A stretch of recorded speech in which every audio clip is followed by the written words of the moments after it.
I think the next one on board for. I left drama on the floor because this morning I was running late. It was so late. Oh, me too. I woke up super late. I was like, shower.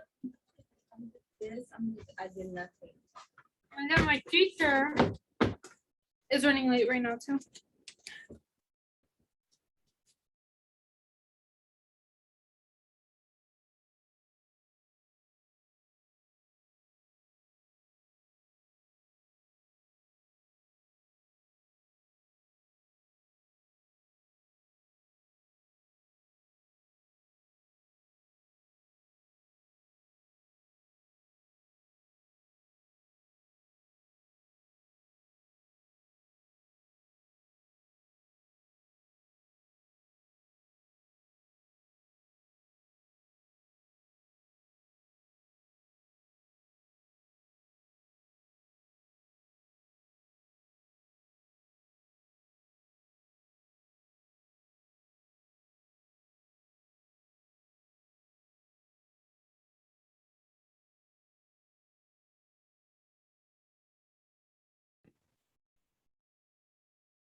Okay. Testing, can people hear me? Yes. Yeah. Sorry, it always takes my microphone a moment or two to kind of get connected. So first off, sorry that I'm late. I don't know if any of you have ever had the experience of leaving your house without your debit card, going someplace, getting something to eat, and then not having your debit card on you to pay for it. That's what happened. So I apologize for running late, but let's get started. So here is today's warm-up question, linked in chat. So we're talking today about the history of climate change and the history of our study of climate change. And so my question to you today is, how do we know that the recent warming we've experienced is not a part of a natural cycle? So take a few minutes, noodle that, and then in about 3 or 4 minutes, we'll take a look and see what people had to say. And as always, I'm not looking for a perfect right or wrong answer here. I just want to know your thoughts.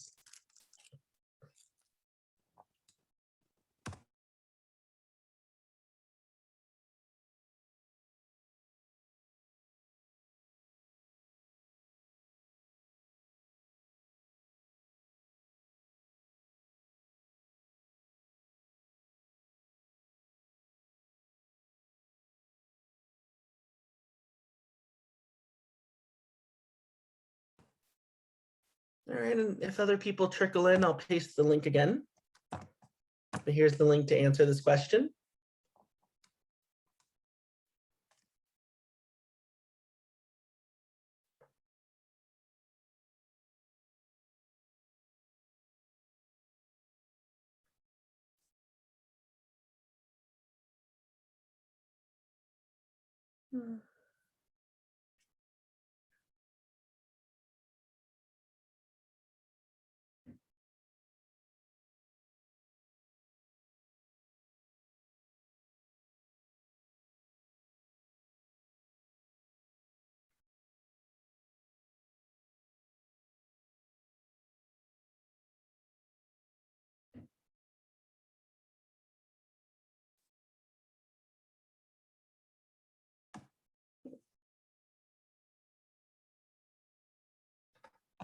All right, let me paste that link again for anybody who has signed on.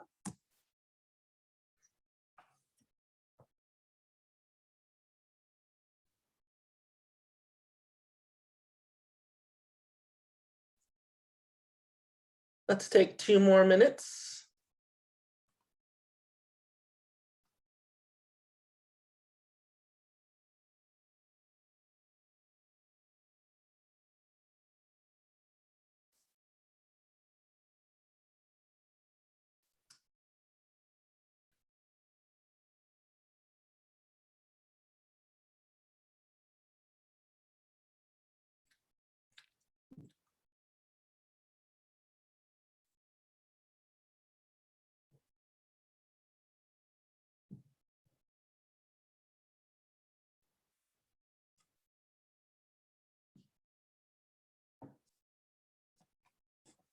Okay, looks like somebody just signed on. Let me paste that link again.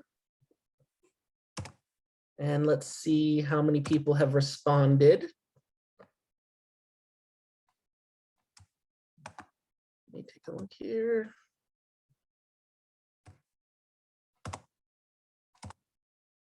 Okay.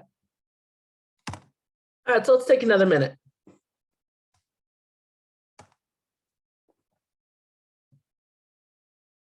As always, not looking for a perfect answer. I just want to know your thoughts.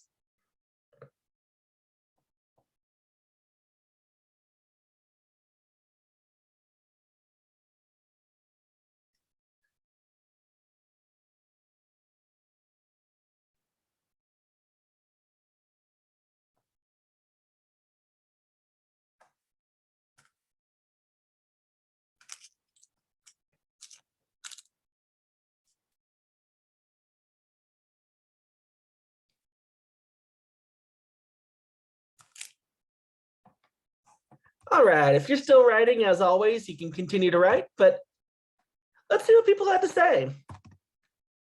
As always, no right or wrong answer. I'm just curious what people's thoughts are. So a very common argument that people make is that that yes, our Earth is warming up. I mean, that's pretty much undoubtable at this point. But a lot of people make the claim that, oh, well, it's a natural cycle. So how can we actually disprove that, or how can we prove that something else is at work here? And so let's see what you all said. Let me go to the question section. Here we go. Without human activity, the carbon footprints can't be increased that much in the past few years. So most of the carbon dioxide in the earth are released by humans, so global warming is definitely not from a natural cycle. So here the point that you're trying to make is that we're seeing a change in carbon dioxide as well. This isn't just a change in temperature, but carbon dioxide, which is really the head honcho of the greenhouse gases, is also on the way up. Let's see here. Earth's temperature has risen by a degree Celsius. And the difference between the ice age and today is only 6 degrees. Temperature isn't linear.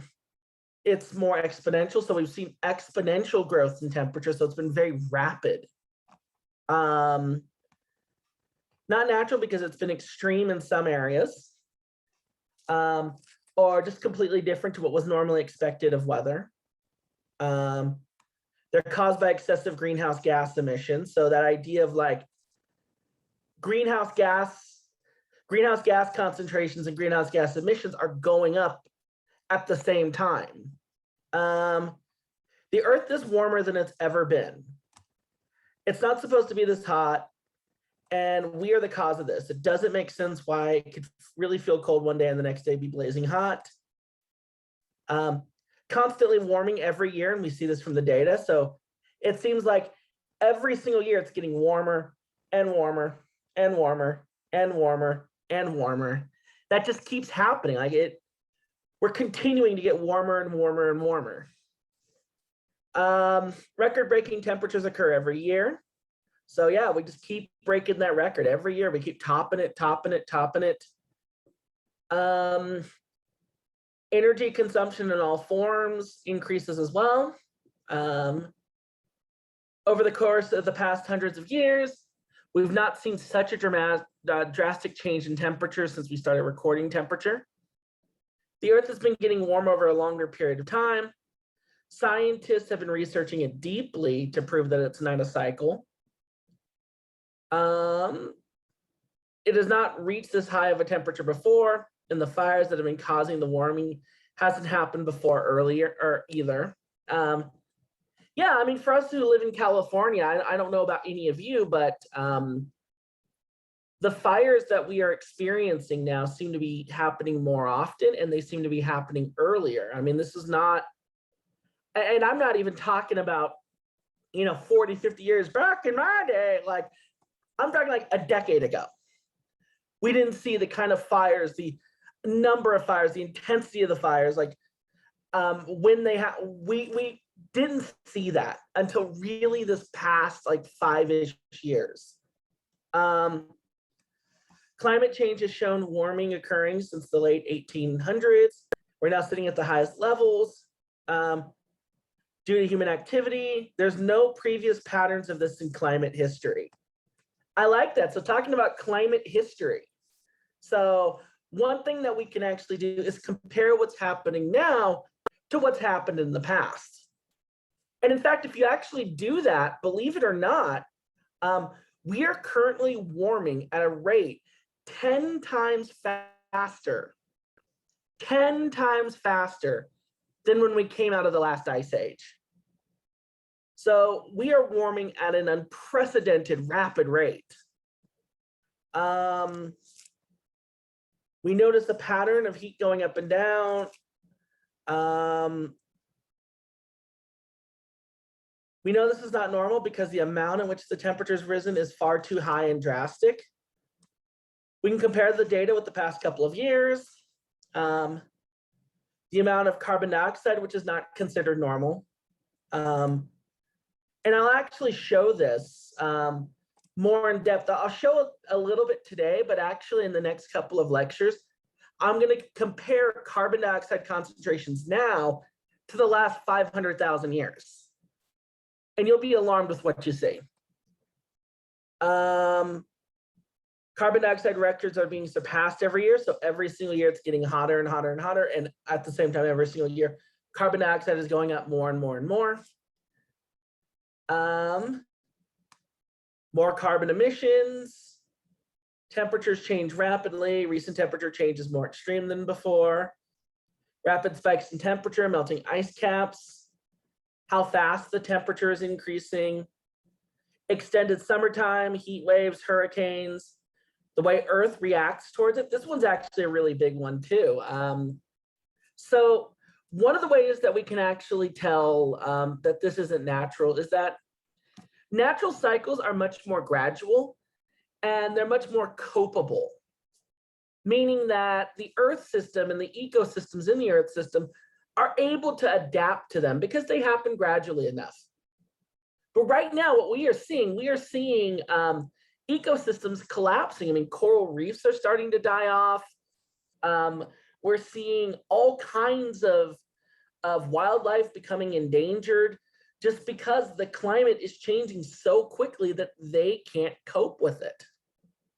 And in fact, I mean, some of the numbers I've heard that a third of all species on Earth are on a path to extinction. That's not to say that they are extinct, but they're heading on a path to it. It's believed that we are entering the next mass extinction. And all previous mass extinctions were caused by some kind of drastic event, some kind of cataclysmic event. Either an asteroid collision or a gamma ray burst or a sudden change that just caused massive death on a scale that is just unthinkable. Data collected from previous years. Okay, good. So there's a lot of good information here. And one of the things I saw a lot of was comparing current trends, current data, current information to the past. And so what we're actually going to be talking about today and Thursday is we're going to be talking about the past. We're going to be talking about history. Now, if you're like me, when people say science is their worst subject, I used to always joke around that history was my worst subject. I was never really a history buff. Ironically, I actually really enjoy history, but it also was like the one topic that just was never really like, I wasn't always the best at it. But history is actually really important in framing the context with which climate change is happening. So we do have to look at history. We also have to look at the history of climate science. How did we get to where we're at today in our understanding of how our climate has changed? So much of the stuff that we take for granted now wasn't here 50 years ago. So let's jump in and talk about that today. So today we're talking about history. And history, climate change history and the history of climate science is actually relatively young, relatively new. But there's some very important waypoints and some very important keys that have happened in climate history that we need to know. So a good chunk of this is taken from the textbook, and then there's also some stuff that I threw in addition to what's in the textbook. But let's start. So it all begins back in 1880. So when people actually talk about temperature records, socially speaking, societally speaking, we really don't have temperature records until 1880. So we have temperature records that start in 1880 and go to now. So that's 141 years. That seems like a lot of time, but when talking about climate and talking about long-term history, that's actually a pretty small amount of years. It's actually a pretty short amount of time. That being said, we also have the ability to look back before 1880 using these things called proxies. So even though we don't have direct temperature measurements, there are things that we can use, that we can actually look back in time, that we can actually use to represent changes in temperature. So proxies are like a substitute. Let's say I got sick and I needed somebody to sub my class for me. And so I had my friend Henry do it. My colleague, you'll actually see a picture of him later in this class. He teaches Met 12 at San Jose State as well. I have him do it. He would be my proxy. He would be my representative. So we have things that we can actually use to represent temperature prior to 1880. Now that being said, why is 1880 so special? Well, the reason why is because in 1880, we introduced what was called standardization. And basically standardization was this ability to basically tell everybody, hey, we're all going to take temperature measurements the same way. That way we can compare our results with one another. Because if one person is measuring temperature using a thermometer in the ground and the other one is using it 100 feet in the sky, those temperatures have been taken using two different methods. And so you can't compare them. So standardization is what really allowed us to develop temperature records. Now, with that said, in the late 1800s, there was a lot of really cool research actually being done. And one of the big pieces of research being done was by a woman named Eunice Foote. I'll spell that here in chat. Eunice Foote. What she actually did, she was the very first scientist to prove that carbon dioxide can warm the atmosphere. She was the first person to prove that carbon dioxide could warm the atmosphere. And the way that she did it was that she had two flasks, one of them filled with normal atmospheric air, the other one filled with just carbon dioxide. She put them out in the sun, left them out there, and then a few hours later went back out, measured the temperature of each of them. And the one with just carbon dioxide in it was substantially warmer than the one that had other things in it. So she was the very first person that suggested that the greenhouse effect could be a thing.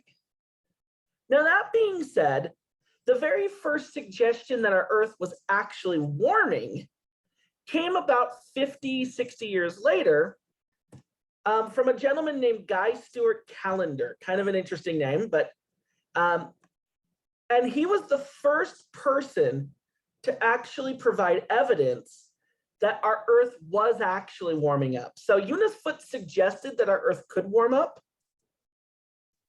And Guy Stewart Callender took her research and ran with it, which is a very, very common thing in science, and a very, very good thing in science, to build on prior knowledge.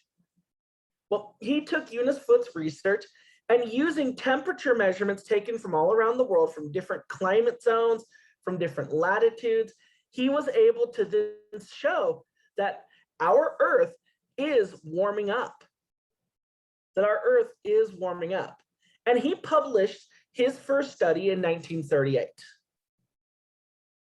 And so he had suggested that global average temperatures had been rising from 1880 to 1935. And during this time, we were actually seeing record heating periods in the United States and in other parts of the world. So there was actually a lot of evidence suggesting that the Earth was heating up. Now, that being said, there was a pretty big global crisis that happened right after 1938 that I think sort of took everybody's attention away from global warming. Anybody know what big crisis I'm talking about? Late 1930s to the 1940s.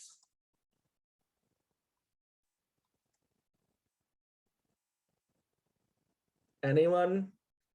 World War II. Yeah, World War II. And so obviously, obviously, I mean, the whole world's attention really was not focused on global warming because we were at a point where we had enemies invading us and we were trying to fight back. And there's, really this global conflict. I mean, a truly world war happening that basically caused everything to sort of sit back on the wayside in order to pursue the war effort. Now, that being said, this was when the first study was released. So 1938, first study was published. And it used temperature data taken from 1880 to 1935. So how do we actually collect this temperature data? How do we know that it's accurate? Well, I had just mentioned a moment ago that the main way to do it is through standardization. The concept of standardization is that everybody gets the same. Everybody does it the same. It's a way of removing other variables that could impact something, making sure that everybody's measuring it the same way. Well, the standards for measuring temperature, the guidelines for measuring temperature were actually published prior to 1880. And so that's when we got our first records. That's when we were actually able to start recording temperature. The guidelines for measuring temperature have been set by the World Meteorological Organization, which is made up of over 150 member nations, the entire developed world, and much of the developing world is a part of the WMO. And the WMO basically said that if you are going to measure temperature, in order for your temperature to be accurate and comparable to other temperatures, you had to do three things. Thing number one, your temperature needs to be measured at a height of 1.5 to 2 meters above the ground. The reason why can easily be found out by trying to walk outside barefoot. It's a warm day outside. If you open up your door, you step outside, you walk around on the ground, it's likely going to feel hot to your feet. Unless you're on grass, grass might not be as hot. But if you're walking on concrete, it's going to feel really hot. At night, that same concrete or that same floor feels very cold. This is because of a process called radiation that actually warms up the ground during the daytime and cools the ground at night a lot quicker than the air. And so the ground greatly fluctuates in temperature. It has a very wild temperature swing. It could be a 70-degree day outside, and you could have ground temperatures of 90, 95, 100. So we don't want to take the measurement down there.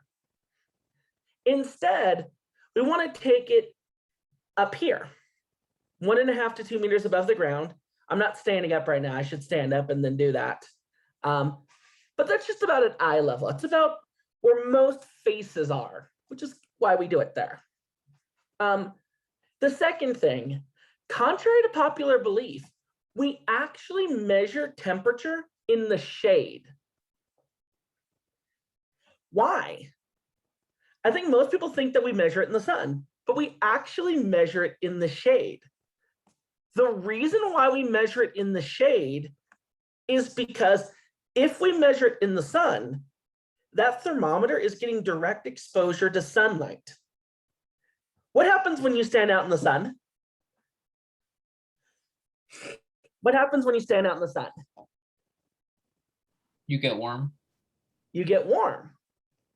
You die, you get warm, you get hot. Yeah. If you're standing out in the sun, you've got sunlight actually like hitting you. And that sunlight is warming you up. Well, if you take a thermometer and you put it out in the sun, sunlight is directly hitting that thermometer, warming it up, creating an artificially high temperature. So if you measure, if you measure temperature in the sun, you're going to get a contaminated reading. Instead, you want to measure it in a place where sunlight isn't going to be absorbed by the thermometer.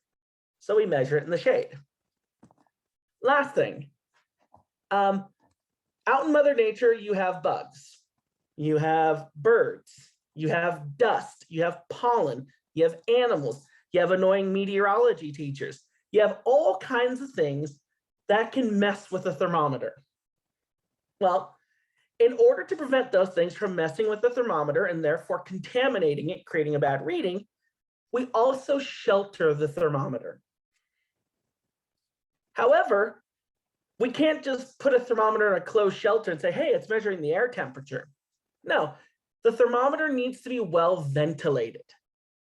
So we ventilate it. We put a lot of holes in it, or we put a lot of slits in it. We put a lot of things that allow air to still easily flow in and out of it, so that the inside of the shelter is still getting ambient air temperature. It's not being completely enclosed off from it.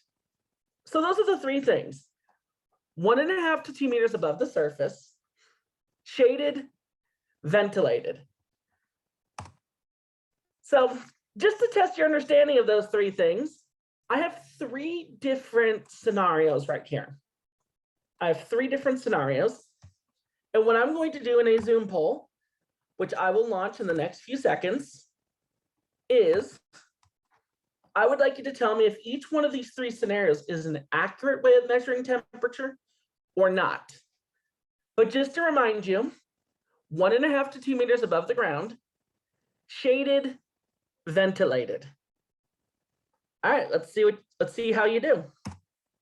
So the poll just opened up right now. If you don't see the poll, type your answers in chat. But if you don't see the poll, it means that your Zoom is out of date.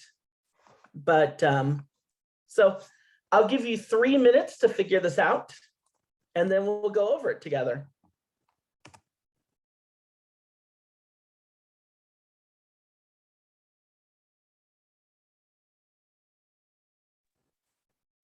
Okay.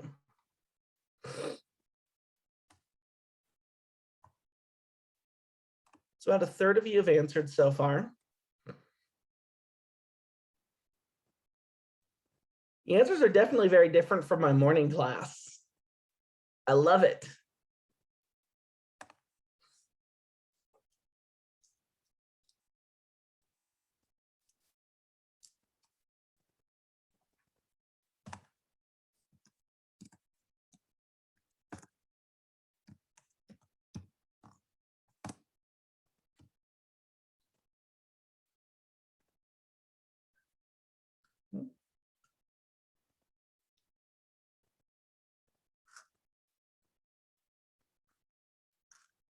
Oh, just to clarify, somebody asked this morning, by gripping the bulb of the thermometer. So if you think of a thermometer, it's got that little bulb at the bottom.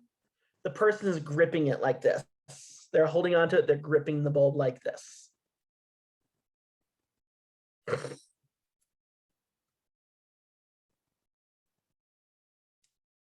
Okay. Let's take another 45 seconds. Almost everybody has responded already. Only got 3 people who haven't yet. One person's messaged me their vote.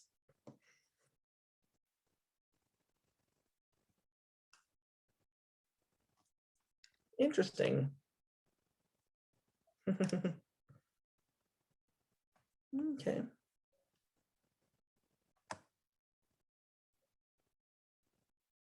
All right, just a few more seconds. 10 more. If anybody hasn't voted yet, get your vote in. 3, 2, 1. All right. So let's take a look and see what people had to say. So 30 of you voted. That's a 90% voter turnout. I'm hoping that'll be our turnout in the recall election in a few weeks. Voter turnout is everything. And let's see what people had to say. So the first one, 53% of you said that it was accurate. 47% of you said that it wasn't. If you take a look at the other two, it's definitely more landslided, but that first one is almost evenly split down the middle. So for those of you who say that it's accurate, would somebody actually like to weigh in on that? Why did you say it was accurate?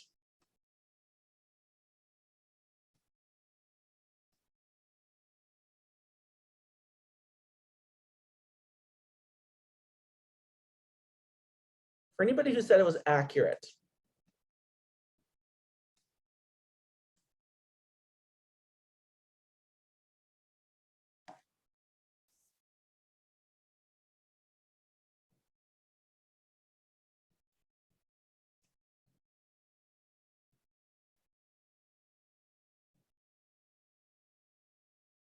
Okay, what about for somebody who said it wasn't accurate? Why didn't you say it was accurate? I said it wasn't accurate because if they hold the thermometer by the bulb, it can change the temperature of the thermometer without like it being the weather or the climate. So you're actually touching the bulb by doing that. So your hand is touching the bulb. You're basically taking the temperature of your hand by doing that. That's what I'm seeing here in chat. Anybody else have anything else to say about that? So, I mean, you're doing it at the right height. You're doing it in the shade. And I guess you could say that your hand is acting like a shelter. But since the thermometer is actually touching your hand, and since your hand is actually not well ventilated, you've just completely gripped the bulb of the thermometer, and that's actually where the fluid heats up. Yeah, that is not an accurate reading. So that is inaccurate. That is an inaccurate reading. You're basically taking the temperature of your hand. So that one was the one that was most evenly split. I would say that that's probably the trickiest one as well, because there's two things that are actually wrong with that. First off, your hand is directly touching the bulb, so there's heat transfer happening between your hand and the bulb. We'll talk about heat transfer next week. But then you're also blocking the bulb off from outside air. So therefore, the thermometer is actually not being properly exposed to outside air. Okay. So for the second one, your car's thermometer. 8 of you, 27% of you said it was accurate. 73% of you said that it was not accurate. So it was basically 1 in 4 said accurate, 3 in 4 said not accurate. Those who say that it's accurate, anybody want to share why? Why they said it was accurate?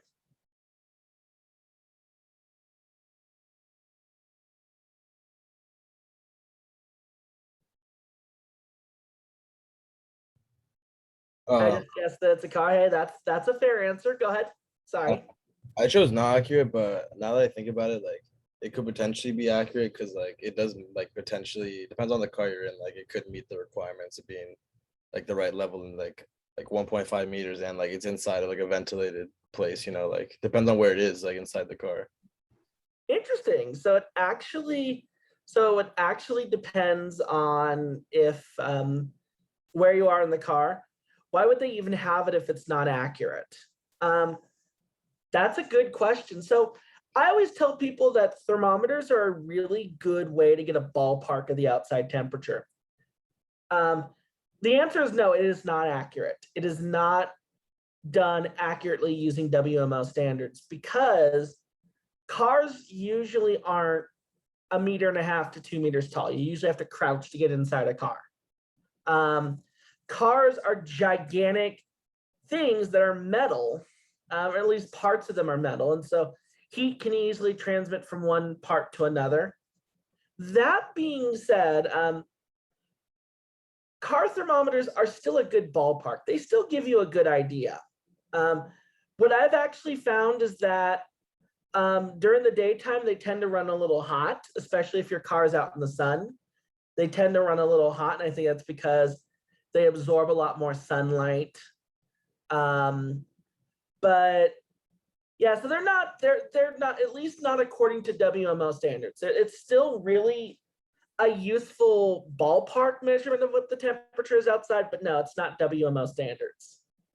Okay, and then finally, sheltered ventilated thermometer on a buoy 1.5 meters above the above the ocean. 77% of you said accurate. Anybody want to explain why they picked accurate? Why they think it's accurate?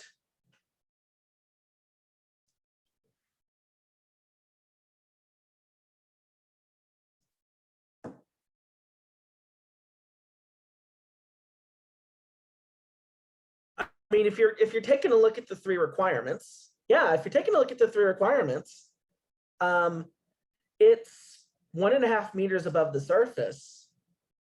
It's shaded. It's ventilated. The only thing that's different is that it's in the water. That's still a surface. That's still a surface. Now, what about for those who said not accurate? Anything that you think could actually make those readings inaccurate?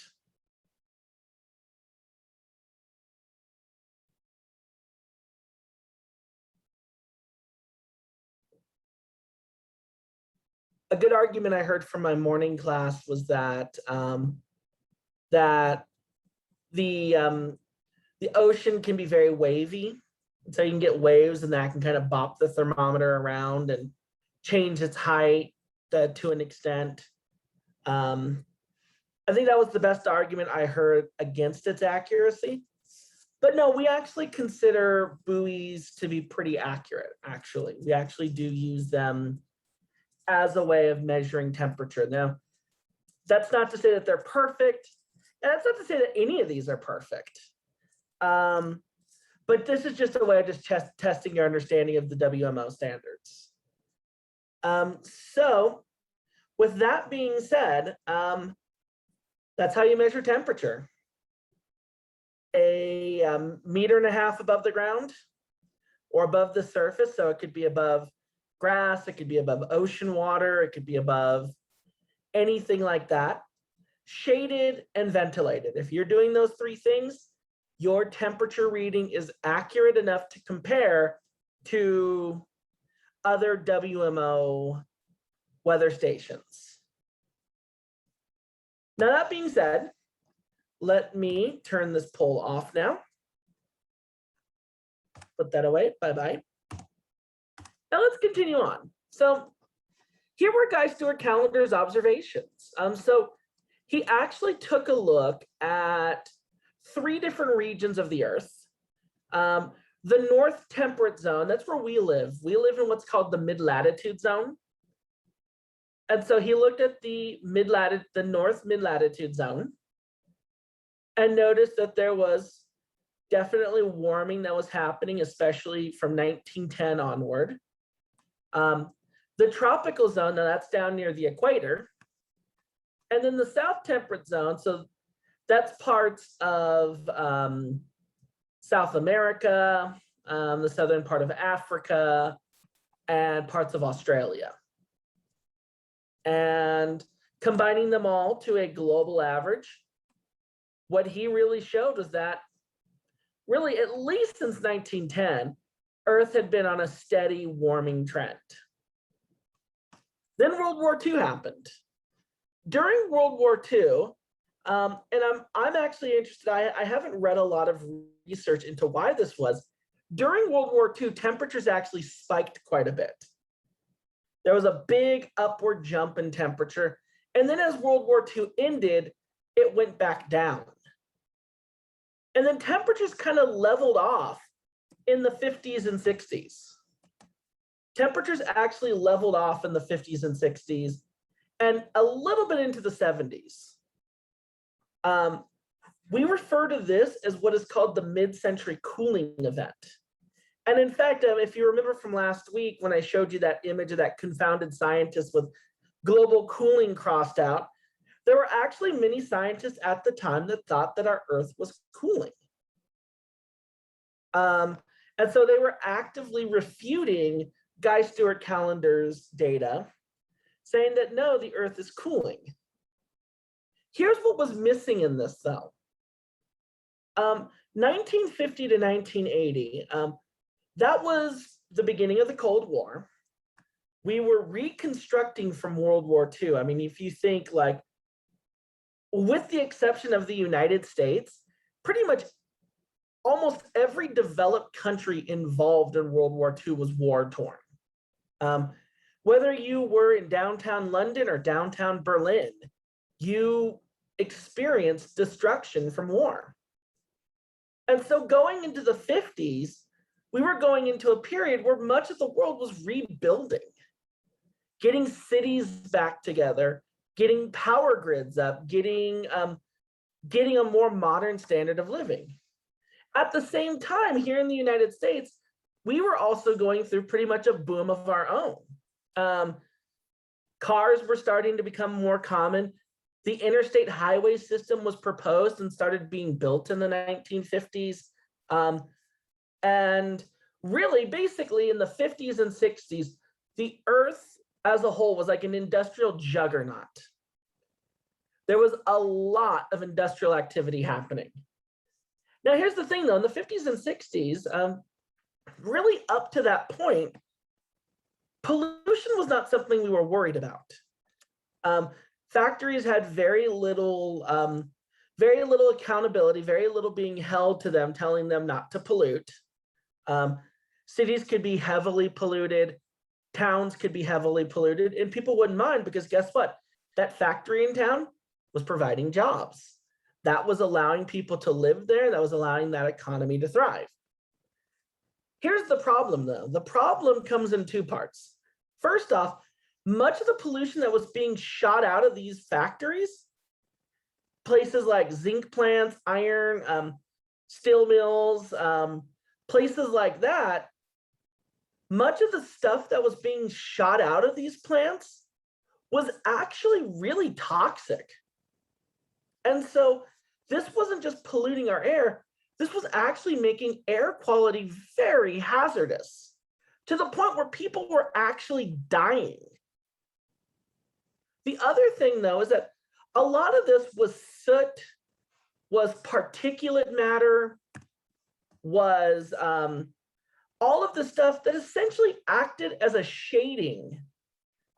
And so it's actually believed, and this is one theory with a lot of evidence backing it up, but this is one theory that has been suggested to explain what happened in the 1950s and 60s, that particulate matter pollution, all of that smoke, all of that stuff, basically got into our air and shaded us from the sun.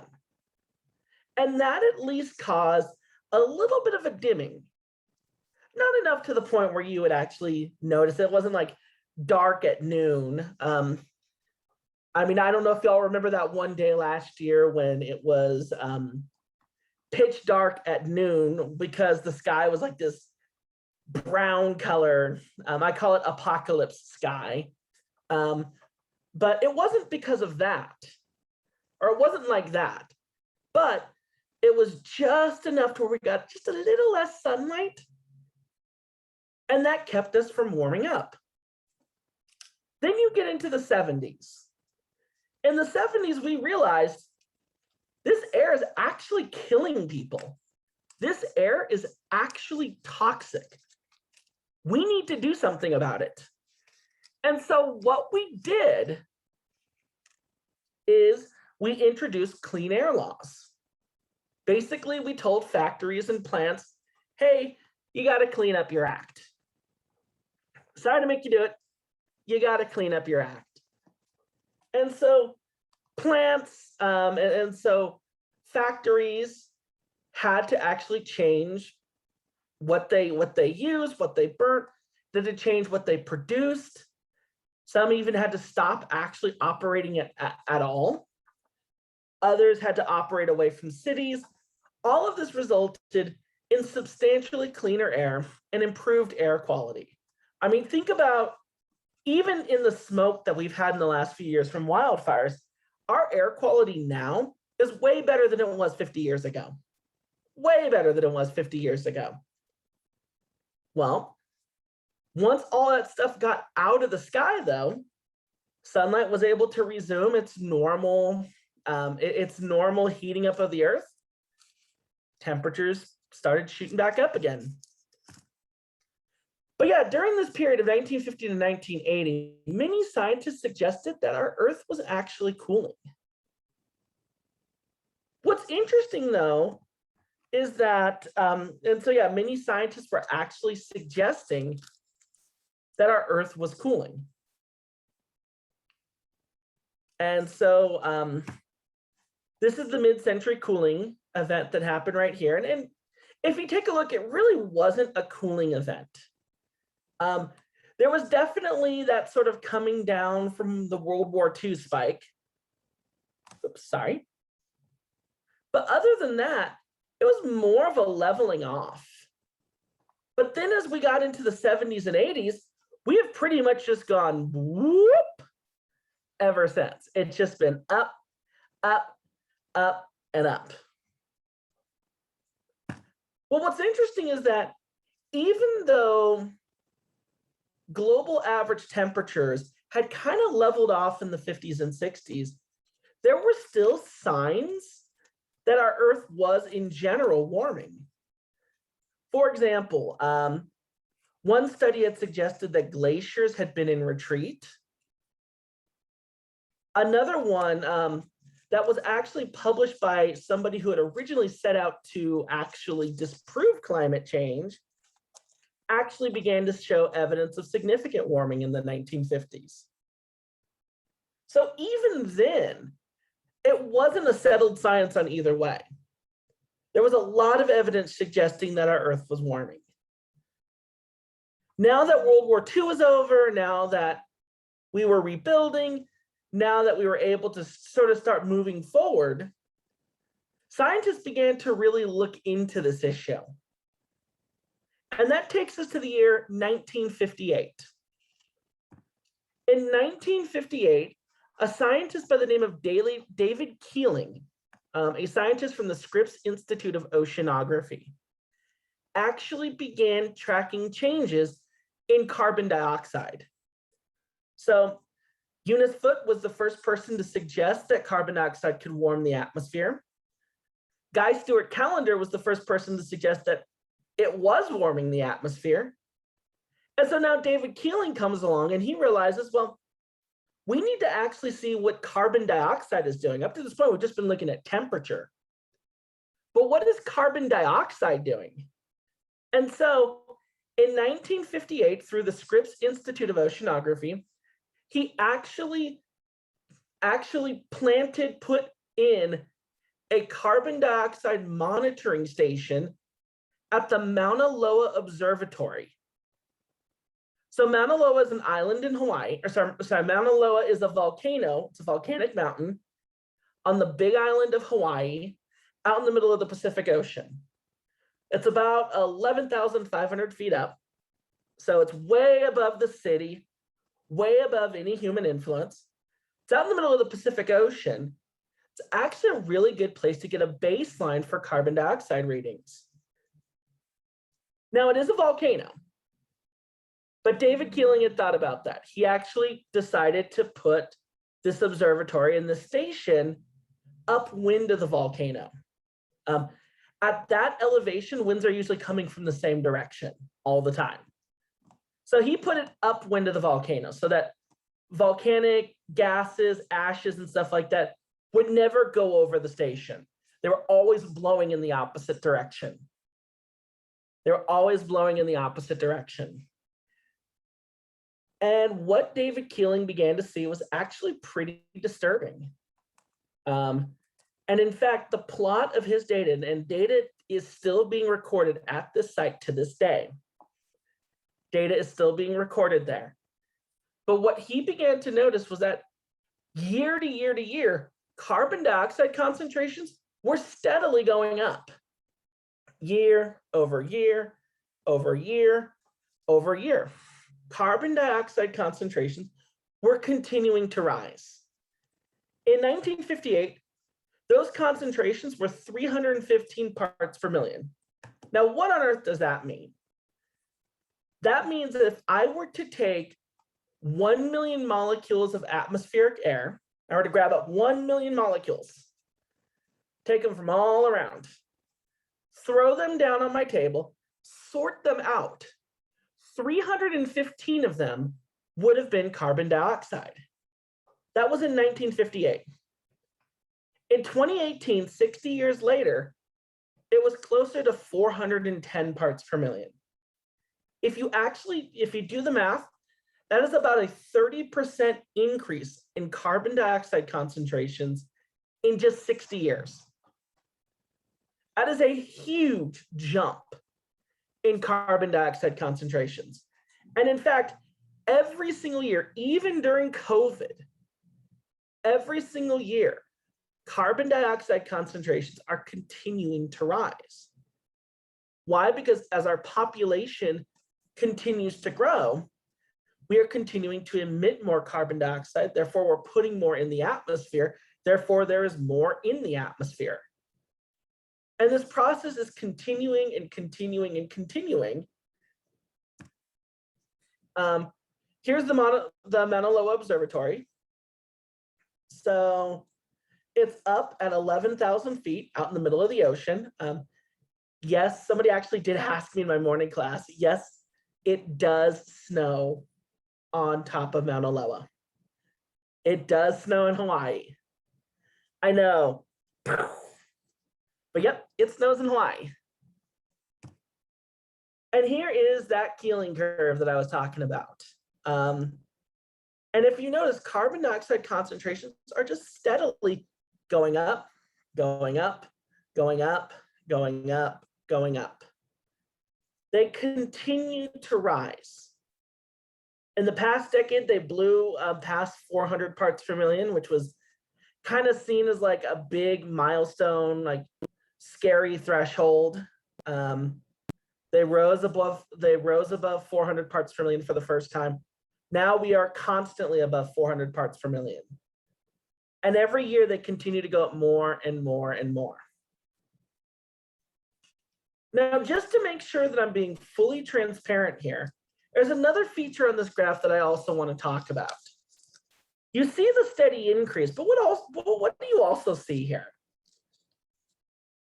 What do you see about this curve?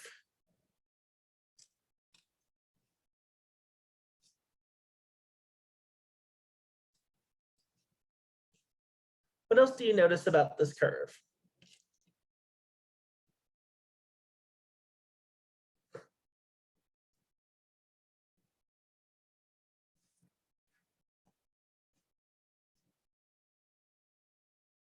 It goes up and down. Somebody just private messaged me. It goes up and down. So it is significantly rising. Somebody else messaged that. But there is this variation that happens. It kind of goes up, goes down, goes up, goes down, goes up, goes down. Yeah, there is this up and down pattern that we actually see with carbon dioxide concentrations. I like to call that the Bart Simpson's hair analogy. Why? Because it kind of looks like Bart Simpson's hair. It kind of looks like Bart Simpson's hair. All right, so what does that matter? Well, here's why that actually matters. Here's why we would even care about that. It would be very easy for somebody to come along and say, well, you know, Terrence, carbon dioxide concentrations have actually gone down in the last 3 months. Well, that seems to happen every year. There seems to be a period where it goes up and a period where it goes down. Carbon dioxide actually has a seasonal cycle. Anybody want to guess why it would have a seasonal cycle? Why would carbon dioxide have an up and down seasonal cycle? Because in the spring seasons, when there's more like plants and trees, there's more like absorption of the carbon dioxide. Bingo. We get into springtime, and guess what? During springtime, trees are blooming, trees are waking back up. They're performing photosynthesis. So one of the reasons why they're green is because of the chlorophyll inside of their leaves. Inside that chlorophyll, you actually have photosynthesis occurring. And then that photosynthesis creates sugars, which are food for the plants, and so on and so forth. It's actually basically one of the most fundamental concepts of life, because if that didn't happen, we wouldn't have food. So yay, photosynthesis. Well, that happens during spring and summer months. Well, a key ingredient for photosynthesis is carbon dioxide. And so plants that are waking up, they're gobbling down carbon dioxide. That causes concentrations to drop a little bit. Then we get into fall. Those same plants now go to sleep. It takes too much energy for them to perform photosynthesis. They end up having to use more than they get back. So what's the point of performing photosynthesis? They just go to sleep, they go night-night, they wake up, or they go to sleep, carbon dioxide stops getting gobbled up, concentrations go back up. We'll talk more about this in about 3 weeks when we talk about what's called the carbon cycle. But this creates this up and down trend. And so this happens seasonally. But if you take a look, if you zoom out of the seasonal pattern and you look at the overall big picture, carbon dioxide concentrations are just continuing to go up. And it is very alarming. It is very alarming. Now, with that said, now we're in the 70s. Now we're in the 70s. I still haven't been born yet, but now we're in the 70s. Okay, in the 70s, we were at this point where we realized something was happening. Some scientists still thought that the Earth was cooling. Others thought that it was warming. We now had a decade of Keeling curve observation showing that carbon dioxide concentrations were steadily going up. We had to be able to make a prediction. How bad is this going to get? What's going to happen to our planet?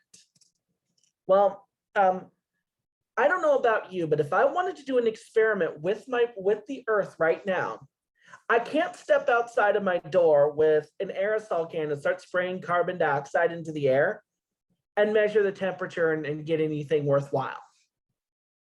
Our atmosphere is too big and too impractical to experiment with. We cannot experiment with our atmosphere.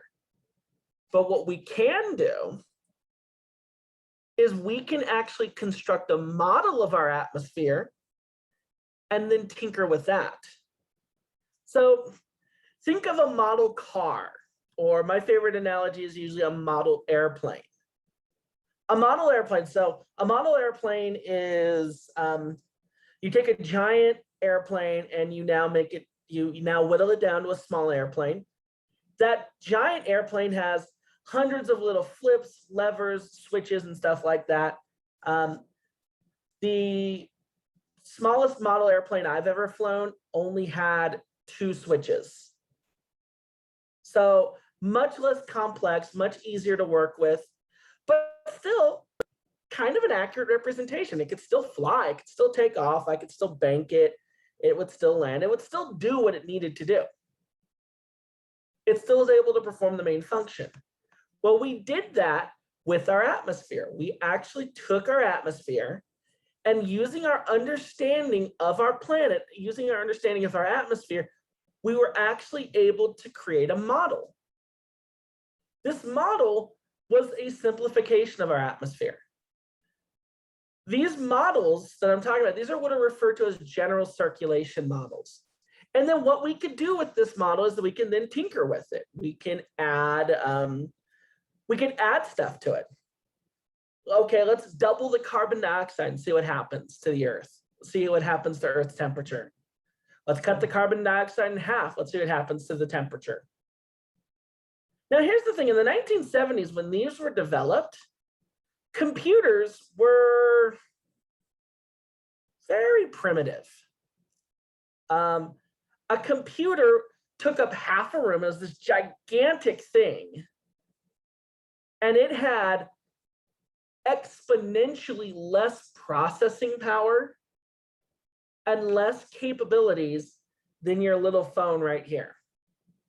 This phone right here has substantially more storage capability, more computing possibility.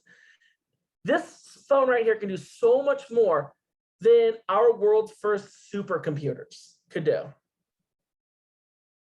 So obviously they didn't have a whole lot to work with, but it was enough. However, during this time, early climate models took very little into account. They would take rainfall, carbon dioxide, and maybe a little bit of land into account, but they really didn't take a whole lot into account. However, as we got from the 70s to the 80s, we went from gigantic supercomputers to the Commodore 64. Then we eventually went to laptops and PCs. Then we eventually went to much easier, much more powerful things to use. Our technology continued to get better and better and better. And as it did, we were able to add more things to these models. The other thing is we were also able to test these models to make sure that they were accurately modeling what they were meant to model.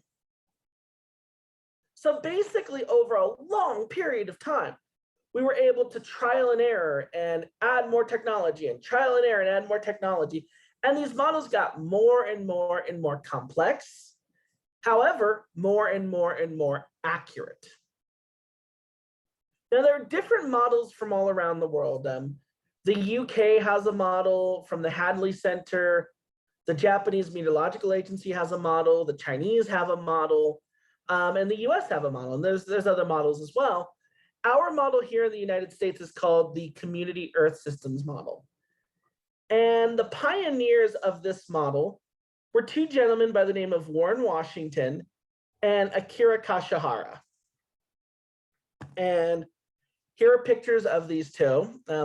Akira Kashihara is over there on the left, and he's holding a data reel because storage capability was so bad back then that they basically had to store data on what looked like giant film reels. And to think that whole tray of film reels still holds less data than my phone, way less data than my phone. But that's what they had to work with, and they built on that. Meanwhile, Warren Washington and his student Brenda Chester over here on the right-hand side were looking at data and actually crunching numbers and looking at output to see what predictions were being made. Because of these two men, we have a much better understanding of our climate system today because their work ultimately provided the foundation for what we have now. And so both of these men have been over time lauded and have been praised as pioneers. In fact, Warren Washington even got a Medal of Honor from Barack Obama. And here I am actually meeting Warren Washington. I got to meet him in 2011. There he is in the middle. Over here on the left, this is my friend Henry that I was talking about earlier. Fellow student or fellow teacher at San Jose State. Here I am over here, very, very young, very, very handsome. And here is Warren Washington. And in his hand, he actually had a picture of him receiving his medal from Barack Obama. So it's kind of cool to realize I got to meet one of the pioneers of climate models. All right, last thing I'll say before we wrap up today. As I suggested, climate models, when they were initially developed in the 1970s, were very primitive. They had very few components to them. And believe it or not, a lot of things from land cover to oceans to rainfall to clouds to different chemicals in the atmosphere, all of these different things have major implications on our climate system. And so the more we're able to model these things, the more accurate our climate system is. In the 1970s, we had very little that we worked with. Sun, rain, and carbon dioxide, pretty much. As we got into the 80s and computing power got better, we were able to start modeling land surface. And then eventually we were able to add an ocean. It was just a swamp ocean, but it was an ocean nonetheless. We were actually able to include ice in our climate system. Ice has a big impact. Then eventually we were able to include volcanoes and the carbon cycle, other greenhouse gases, all of these other elements that actually made the model more complex, but more accurate. And so now the climate model that we work with now here in the United States has a plethora of individual components that all work together, that all interweave with one another to create the climate system that we have today. Now, that being said, how did we know that this model is actually accurate? How do we know that these models aren't lying to us? Well, we'll talk about that next time. So that's it for today. Again, I apologize that I had to start a few minutes late. If you came in late earlier and missed the warm-up question, I will link it in chat right here. Otherwise, that's it for today. I will see you all on Thursday. And if you have any questions, comments, concerns, I can hang out. Otherwise, have an awesome day, everybody. Bye, Thank Mr. you. Mullins. Bye. Bye. Bye. Thank you. Bye. Absolutely. Professor, I have a question. Sure. It's like class participation. It's like, is it required in your class? Say that again. Is class like attendance and participation required in your class? Yes. Yeah. However, I do post the links for each one of my warm-up questions. And so if you ever miss one, you can always just go and do it. Okay, because like probably next week or something, I might not make it, so that's why I was wondering. Oh yeah, no, I will post things for you. I will post, I'll also post the recordings of these lessons as well as the warm-up question from the day, so you can make it up. So And there's no penalty. oh, okay. All right. Yeah. Thank you so much. Have a good day. Absolutely. Have a good day.